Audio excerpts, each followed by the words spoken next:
लेकिन गाजा में ground attack में देरी आखिर क्यों हो रही है, आपको जरा यहां समझाने की कोशिश करते हैं। इसकी कुछ वजह जो है, पहली वजह अमेरिकी राष्ट्रपति का दौरा, दूसरी वजह जो है वो ये है कि अमेरिकी दबाव और इसके साथ ही बंधकों की चिंता भी क्योंकि बहुत जरूरी है। हिजबुल्लाह युद्ध का मोर्चा खोल सकता है, वजह तीसरी ये है। और इनका सोर्स वॉशिंगटन पोस्ट और जेरूशलम पोस्ट और साथ ही जिस तरीके से ये वजह फिलहाल सामने आ रही है कि आखिर ये देरी की वजह हो सकती है। अब चुनौतियां आप देखिए, इस अटैक में चुनौतियां किस तरीके से है। पहली चुनौती, गाजा में सुरंगों का जाल पूरा जो है वो बिछा हुआ है, सैनिकों के बंधक बनने का खतरा वहां पर सबसे ज्यादा हो जाता है। चुनौती दूसरी है, गाजा के जो रास्ते हैं वो बेहद संकरे हैं, बख्तरबंद गाड़ियां वहां जा नहीं पाएंगी, उनका जाना आसान नहीं होगा। तीसरी चुनौती, घरों में छोटे छोटे रोशनदान हैं, स्नाइपरों के हमले का खतरा उन रोशनदान के जरिए हो सकता है।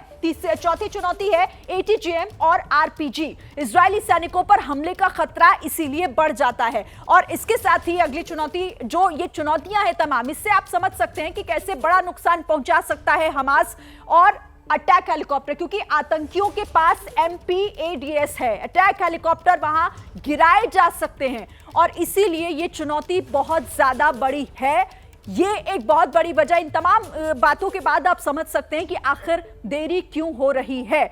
अब इसे समझने के लिए हम अपने मेहमानों का रुख कर लेते हैं। हमारे साथ आप देख रहे हैं स्टूडियो में दो खास जो गेस्ट हैं वो जुड़े हुए हैं। सबसे पहले मैं मेजर जनरल संजय सोई जी आपके पास आते हुए, क्या लग रहा है सर आपको, देरी की वजह ये या कुछ और भी निकलकर आपके दिमाग में आ रहा है इसके अलावा?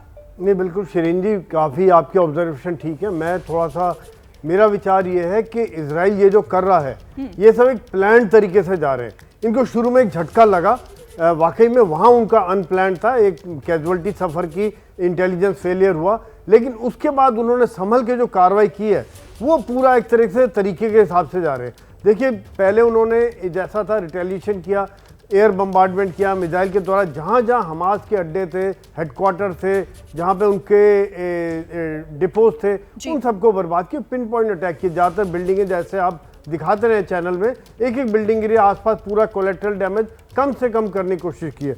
उसके बाद उन्होंने मोबिलाइजेशन किया, बैरक से निकल के, जैसे आपके वो पटियाल जी बता रहे थे कि कैसे वो निकल के पहले टैंक्स और सबका जमावड़ा हुआ और अभी वो बॉर्डर के पास आ गए, वहाँ पर अभी इनको भी जाने की अनुमति नहीं है। यानी कि अब ग्राउंड अटैक का पूरा तैयारी हो चुकी है, किसी समय भी नोटिस मिलते ही, ऑर्डर मिलते ही वो लोग जाने के लिए तैयार है।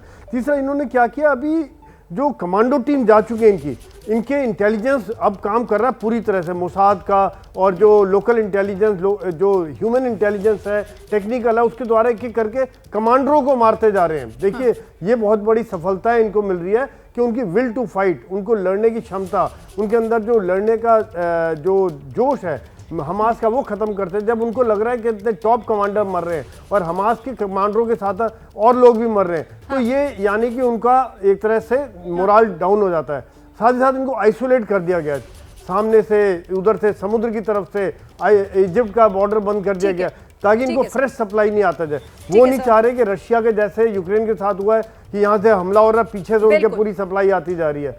तो ये सब एक प्लान तरीके से चल रहा है। जब पूरी तरह से डिफेंसेस खत्म हो जाएंगे, उनका रेजिस्टेंस कमर टूट जाएगी हमास की, तब ये जमीन से जाएंगे, क्योंकि बिल्ट अप एरिया जैसे पटियाल बता रहे थे। इसे सर विस्तार से और आगे हम इस पर बात भी करेंगे। आप रहिए मेरे साथ। हमारे साथ जियोपॉलिटिकल एक्सपर्ट जितेंद्र ओझा जी भी हैं, हमारे साथ स्टूडियो में ही मौजूद हैं। जितेंद्र जी, आपको क्या लग रहा है कि मतलब अब इसका असर और किस तरीके से होगा? और इसी बीच अमेरिकी प्रेसिडेंट का दौरा भी, वो भी पहुंच रहे हैं। रूप में एग्जिस्ट करना उसके लिए ठीक नहीं है, और ये एक साइकोलॉजिकल वॉर भी है साथ में, कि जरा सा भी इजराइल की पलक झपकती है तो उसके विरोधियों को एक अवसर मिलेगा, उनको प्रोत्साहन मिलेगा।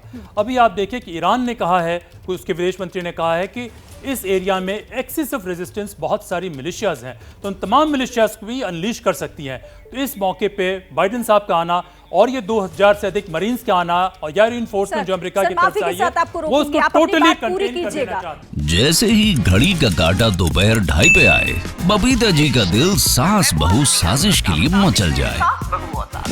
और ये है इनकी बहू, पूरे दिन ऑफिस की टेंशन हो जाए गॉन जब ये करें अपना फेवरेट शो फ्री टाइम पे ऑन। इनकी तरह आप भी देखें अपना फेवरेट शो अपने टाइम पर और डाउनलोड कीजिए ABP लाइव ऐप अपने स्मार्ट टीवी पर।